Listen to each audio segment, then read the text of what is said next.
Hello, this is Toby Reuter, and this is my inclusive leadership project for Educational Leadership AEP 855. I chose two videos to do my presentation over, and the first one is Bonnie St. John, and she gives a talk that is very inspiring as a Paralympic athlete and a leadership expert. The next one is by Barry Posner, another leadership expert. He gives a speech about inspiring a shared vision from his book, The Leadership Challenge. Bonnie St. John gave a talk that stood out to me because she hooked me from the beginning with one of her early points. And this was that traditional leaders have one style. And it's kind of a follow how I lead. And if you're not successful, well, then that's your fault. It's not the leader's fault. So you have high performers, you have medium performers, then you have low performers, and you say, well, too bad. It's not my fault. It's the person following's fault, not the leader's fault. But she says that inclusive leaders flex their styles to meet these so-called high, medium, and low performers to make them all high performers in their own way. So an inclusive leader gets the most out of every person.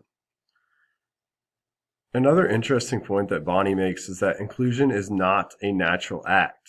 That's why the struggle is constant. So Bonnie says that there is research out there that suggests that people act differently around people that are different than them. It's scientific in how they behave around other people. So we have to train ourselves and we have to be very conscious about inclusion.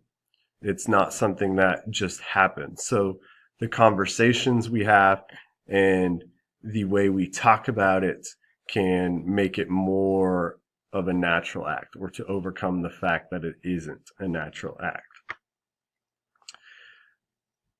Bonnie brings up micro inequities. So she calls these little things that are not inclusive. So, for example, you could ask somebody who looks different to perform a stereotypical task.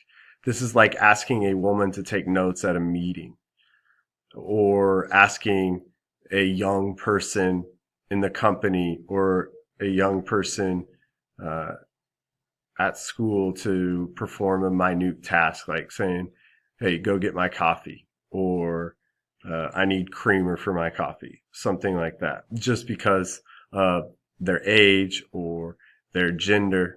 So she says we can fight these with micro affirmations. So we can basically do the opposite. You can kind of make a conscious decision to ask a person that maybe wouldn't stereotypically do a task to perform that task. So you give them responsibility and affirmations. The second video is from Barry Posner. He is obviously a very well-respected leadership researcher. And really what I get from him is it's all about the people. We have to come together with a vision. He uses the example of Martin Luther King Jr., that he has a dream about these 4 children walking down the street hand in hand with 4 white children. And it's not just going to come from one of those sides. It has to come from both sides. So there has to be a shared vision. It has to be important. As a leader, you have to make it very clear why whatever you're asking people to do is important. You can't just ask them to do something with no importance behind it. So if you want people to follow a vision, then they have to have a reason to do it. Schools are inherently diverse. So this is a preface for part two. The biggest conversion I have to make when I watch videos like this is from the business world to the public school sphere. So just an example of what I mean by they're inherently diverse is businesses choose who they hire. Public schools teach all comers. That's our duty as educators, and that's our big challenge, is that it doesn't matter where these kids come from or their background or their skill level or their uh, learning ability. We need to do our best so that they are successful. So as a future school principal, it's important to understand that talent is global. And I love that word choice here, using global, just all inclusive. So your race, gender, ethnicity, religion, age, they have nothing to do with talent. Every student can be successful in their individual way. And the charge of an administrator is inspiring the vision described by Posner and Kouzes. Students and staff members they need inclusive leadership to thrive. If every stakeholder sees the vision and the purpose, the school culture will be extremely positive. So if students perceive themselves as not important to the fabric of the school or to their own success, then they will not succeed. But if a student is treated and viewed as they are a student that is going to be successful and they are going to have what it takes and all the support they need to become successful, if they see that, they are much more likely to actually become successful and fight whatever challenges they may have and whatever barriers lie in front of them.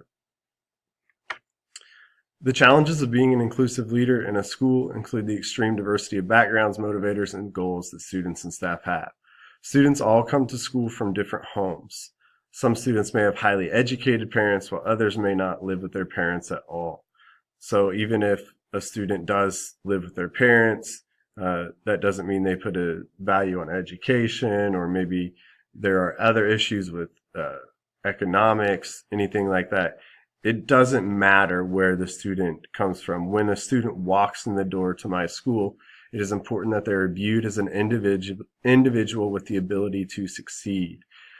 Students can't be viewed as numbers or statistics.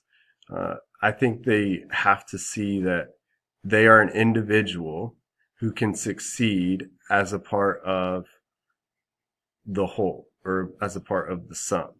So inclusive leadership is finding a way to nurture success for these students with incredibly diverse needs. It is a tremendous challenge, but also a challenge that I look forward to with vigor.